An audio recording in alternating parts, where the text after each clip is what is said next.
ನಿಮಗಾಗಿ ನಿಮ್ಮ ಬದುಕನ್ನು ಕಳೆಯಿರಿ. ಕೆಲವರು ಇಷ್ಟಪಡ್ತಾರೆ, ಕೆಲವರು ದ್ವೇಷಿಸ್ತಾರೆ. ಚಿಂತಿಸಬೇಡಿ, ಇದು ನಿಮ್ಮ ಬದುಕು. Hi everyone, good morning. ಇವತ್ತು ಬಂದು ಗುರುವಾರ. ತಿಂಡಿಯೆಲ್ಲ ಮುಗಿಸ್ಕೊಂಡು ಸ್ವಲ್ಪ ಕೆಲಸ ಇತ್ತಂತೇಳಿ ಅಮ್ಮನ ಮನೆಗೆ ಹೊರಟೆ. ಅತ್ತಿಂದ ಬರುವಾಗ ದೊಡ್ಡಮ್ಮನ ಮನೆಯೂ ಕೂಡ ಹತ್ರ ಇತ್ತಲ್ಲ, ಅವ್ರನ್ನೂ ಮಾತಾಡ್ಸ್ದಂಗೆ ಆಗತ್ತೆ ಅಂತೇಳಿ ಅವ್ರ ಮನೆಗೆ ಹೋಗಿದ್ದು. ಅವರು ಗಿಡಕ್ಕೆಲ್ಲ ನೀರು ಹಾಕ್ತಾಯಿದ್ರು. ರಾಯರಿಗೆ ದಾಸವಾಳ ಹೂವು ಅಂದರೆ ತುಂಬಾ ಇಷ್ಟ ಅಲ್ವಾ, ಹಂಗಾಗಿ ದಾಸವಾಳ ಹೂವನ್ನ ಕಿತ್ಕೊಂಡು ಪಪ್ಪಾಯಿನೂ ಕೂಡ ಬಿಟ್ಟಿತ್ತು. ಇನ್ನೂ ಹಣ್ಣುಗಳೆಲ್ಲ ಹಣ್ಣಾಗಿರಲಿಲ್ಲ. ಇನ್ನು 2 ವೀಕ್ಸ್ ಆಗುತ್ತೆ ಹಣ್ಣಾಗಕ್ಕೆ ಅಂತ ಹೇಳ್ತಿದ್ರು. ಹೋಗಲಿ, ಆಮೇಲೆ ಕೊಟ್ಟು ಕಳಿಸಿ ಅಂತ ಅಂದಿದ್ದೀನಿ. ನನಗಂತೂ ಮಾವಿನ ಹಣ್ಣು ಅಂದರೆ ತುಂಬಾ ಇಷ್ಟ. ಇನ್ನು 2 ವೀಕ್ಸ್ ಆಗುತ್ತೆ ಅಂತ ಹೇಳಿದ್ರು. ನಾನು ಕೂಡ ಬಂದೆ. ಇನ್ನು ಗಂಟ್ಗೆ ಹಣ್ಣು ಅಂತಂದರೆ ತುಂಬಾ ಇಷ್ಟ, ಬಟ್ ಎಲ್ಲೂ ಕೂಡ ಅಷ್ಟೊಂದು ಸಿಗಲ್ಲ.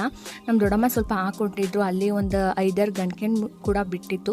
ತುಂಬಾ ರುಚಿಯಾಗಿತ್ತು. ಆ ಹುಳಿ ಮತ್ತು ಆ ಸ್ವೀಟ್ನೆಸ್ಸು ತುಂಬಾ ರುಚಿಯಾಗಿತ್ತು. ನಾವಂತೂ ಚಿಕ್ಕ ವಯಸ್ಸಲ್ಲಿ ತುಂಬಾ ಎಂಜಾಯ್ ಮಾಡ್ಕೊಂಡು ತಿಂತಿದ್ವಿ ಗಂಟ್ಗೆ ಹಣ್ಣು. ಇನ್ನು ಮನೆಗೆ ಬಂದು ತುಂಬಾ ಸ್ನ್ಯಾಕ್ಸ್ ತಿನ್ಬೇಕು ಅನ್ಸುತ್ತೆ, ಹಂಗಾಗಿ ಪನ್ನೀರ್ ಟಿಕ್ಕಾ ಮಾಡ್ಕೊಂಡಿದ್ದೀನಿ.